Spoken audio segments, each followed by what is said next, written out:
Bonjour. Alors aujourd'hui, j'ai envie de te partager un bout de mon histoire. Oh, elle n'a rien d'exceptionnel, hein. Et c'est peut-être pour ça, d'ailleurs, qu'elle fera écho en toi. Ou peut-être pas. Mais si tu vois cette vidéo, ce n'est sûrement pas un hasard. Alors, oui, j'ai toujours cru en l'amour. Peut-être à cause de tous ces contes qu'on me racontait enfant. Prince charmant, la belle histoire, pour toujours. Alors j'y ai cru, 2 fois même. 2 unions et 2 parcours. Alors je regrette rien. Ou peut-être si, d'avoir attendu trop longtemps. D'avoir persisté malgré les signaux qui étaient de plus en plus forts. Par peur aussi de l'inconnu, d'être seule.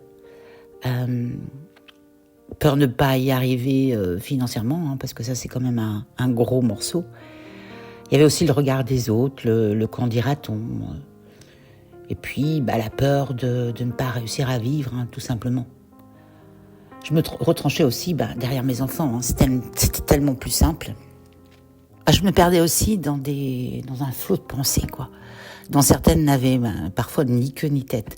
Je me souviens même d'avoir pensé mais comment je partirais seule en vacances?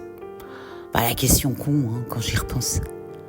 Et puis, je ne vais pas te mentir, il y avait aussi cette routine confortable, une jolie maison, une sécurité matérielle, des amis en commun. Tout semblait ok sur le papier. Sauf que cela faisait quand même des années que je me perdais. Je me reconnaissais plus, je devenais irritable, je perdais ma joie de vivre, même mes amis me le faisaient remarquer. Et puis alors, niveau confiance et estime, je t'en parle même pas, 0 pointé. J'ai commencé à douter de lui, de moi, on commençait à s'éloigner de plus en plus. Et du coup, forcément, il y avait de la suspicion qui s'installait, puis de la toxicité. Et un jour, alors je me souviens même plus quel a été le déclencheur, mais je me souviens surtout qu'il y a eu le fameux trop-plein, le vase qui a débordé. Alors malgré cette prise de conscience, il m'a fallu encore des années pour franchir le pas. Ça s'est pas fait comme ça du jour au lendemain. Mais un beau jour, pour qui, pourquoi, j'ai su que c'était le moment. J'ai osé prendre la décision pour moi, pour mes enfants. Et là, j'ai décidé de partir, de changer de vie.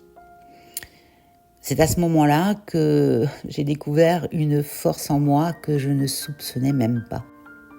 Alors oui, je vais pas te mentir, cela n'a pas été simple tous les jours. Les émotions faisaient le yo-yo. Un coup, oui, je pars. Un coup, non, je reste. Mais j'ai tenu bon. Et je me suis écoutée, en fait. Je me suis dit que c'était maintenant que je devais faire de moi ma priorité. Et là, ça a été vraiment une belle redécouverte de moi, en fait. Et j'ai vraiment réappris à vivre. Alors si je te partage cela aujourd'hui, c'est pour te dire que oui, c'est possible, même si ça fait peur. Oui, tu peux sortir d'une relation qui ne te nourrit plus. Oui, il y a une vie après. Et elle peut être vraiment belle, libre et alignée. Alors, comment je peux t'aider ?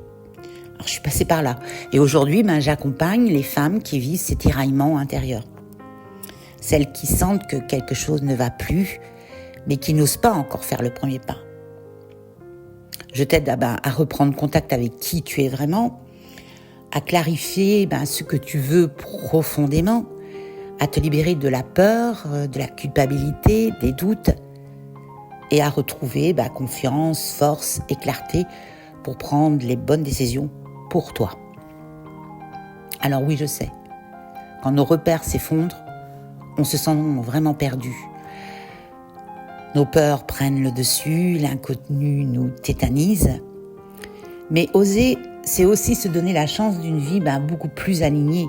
C'est choisir de ne plus survivre dans une relation vide, mais de vivre pleinement avec vraiment authenticité. C'est retrouver sa voix, son énergie, sa valeur. Oser, ce n'est pas ne plus avoir peur, c'est avancer avec la peur, mais pour soi. Et si aujourd'hui, tu sens cet appel intérieur, ce frisson qui te dit « il est temps », sache que tu n'as pas à rester seul avec tout ça. Je suis là, prête à t'écouter, te guider et t'accompagner dans ce pas vers toi.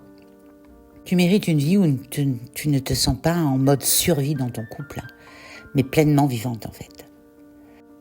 Si mon histoire te parle, si tu te reconnais et que tu sens que je peux t'accompagner, eh bien contacte-moi. En attendant, je te souhaite le meilleur et comme je te le disais précédemment, ose prendre les bonnes décisions, pour toi avant tout, car tu le mérites. Mais surtout, aujourd'hui, prends bien soin de toi. Si tu as aimé cette vidéo, eh bien, pense à liker, à commenter, à partager et surtout à t'abonner en cliquant sur la petite cloche pour être averti dès qu'une nouvelle vidéo sera en ligne. Et si tu es en questionnement, en perte de sens, que tu ressens le besoin d'aller plus loin dans ton introspection et l'envie de te reconnecter à ta lumière intérieure et rayonner ta pleine puissance, tu peux prendre un rendez-vous découverte avec moi. Toutes les infos sont dans la description sous cette vidéo. Je te souhaite le meilleur dans tous les domaines de ta vie et je te dis à bientôt sur la chaîne de Coaching Elle. Et en attendant, surtout, prends bien soin de toi.